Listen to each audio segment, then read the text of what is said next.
Sanibonani ababukela bekhaya. Igama lami Cliffy Govender, ngihlala la eMaritzburg. Ngihleli nomfowethu lana uDeni wakaGovender, umkhaya wami. Uyazi Isithakazelo kakhulu futhi uyakhuluma isiZulu njengami. Sawubona mfowethu. Sawubona njani? Siyaphila njani ba?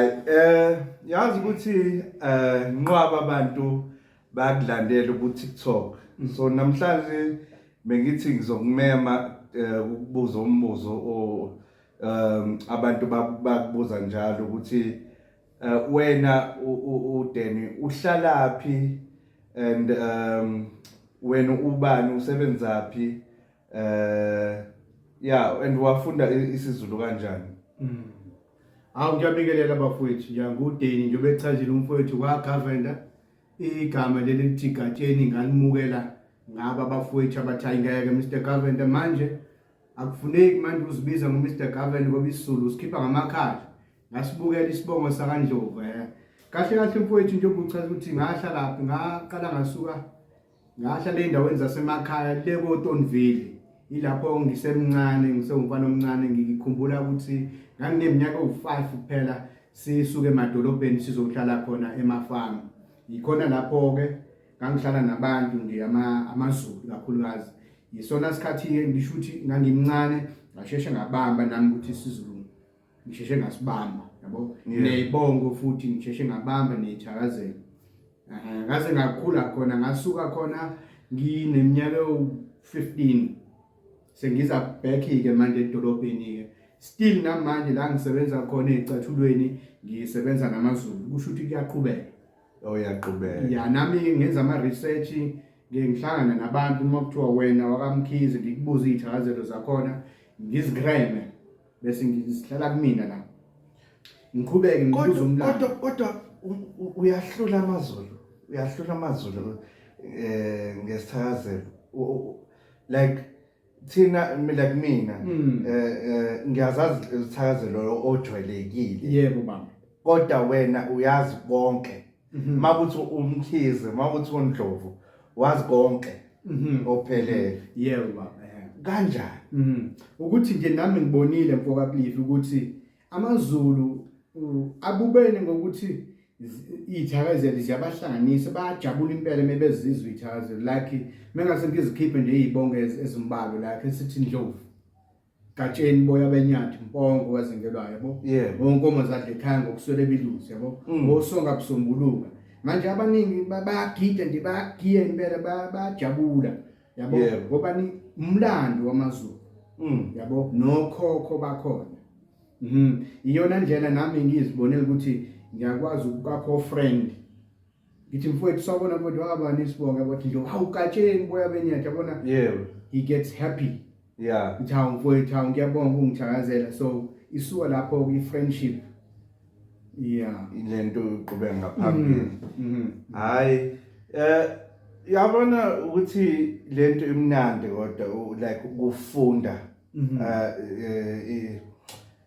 ngithi like izinto emhlabeni, like ilimi uzithakazela.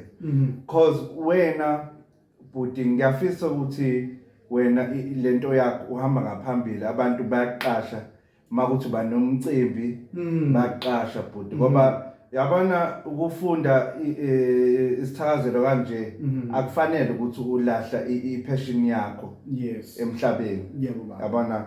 So ngifisa ukuthi uNkulunkulu agcina njalo bhuti.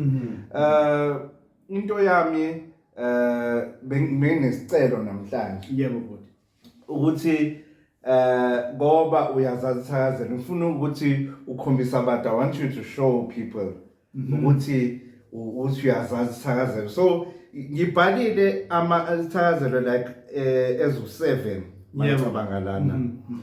Siqala ngoZulu uMageba. Hayi sithi ke lesakaZulu ke sengibongela isilo. Sengithi indaba ezitha. Sengithi wena weNdlovu. Ngithi Zulu kamalandela ngokulandela izinkomo zamadoda. uZulu omnyama ondlela zimhlophe, wena kaPhunga noMageba, wena kaMjokwane kaNdaba, wena wenkayishana kaMenzi yaphuza umlaza ngameva isithulu sikandaba isithulu sikankombane wena kasihawuhawu siyinkondlo ngoba bayikhuzile ikhuzwe abaphansi nabaphezulu undaba ezintsha umisuzulu kaZolethini. Awu siyabonga. Obani obuthelezi lana. Obuthelezi ke lapho omnyama nakangqengelelo ophungasho osondiya. Nomnandi kaMondi. Sithi ke lapho bathi wena owadliwa zindlovukazi amlobolela nina zinyawo zimahele enangenisa intombi nanganye nangambili. Yabezitha. Awu Shenge omcuno omacingwane. Umculo omacingwane nje obushile mfowethu oyeyese labo ojama kaSilwane. Nomajolo ongulunga onogida ngomshayelo lapho. Onogida ngobamba abafukazana begida ngomshayelo. Undaba ezithi impela. Awungishayela lona ngoba ngishadile noMambovu. Ombovu osomahasho oncukumane noMatomela. Ongubane lapho onzombani impela umyaluza. Onomasikisiki wathi inyoni esinto isisilo sayo. Ondoda kanyamazane kaSodlelezi esadla amabele amhlophe sawashiya ngenkeshana. Ogcwincwi labo ogcwincwi okuphuza kwezidi siziba. Uma ingaphuzwa kwezimfushane umlomo ngabuya nodaka. Bathi uvatho oluphezulu ngobuluphansi olwabafokazane. Nina basemabovini wakhala inkomo kwakhala imbuzi. Washimizi unomaphikwane. Osikhakhane. Osikhakhane labo omboma kaMqhele labo omzimaso omathula osinqe esincane esisanele ukuhlala. Akona umkhize khabazelo oshenge.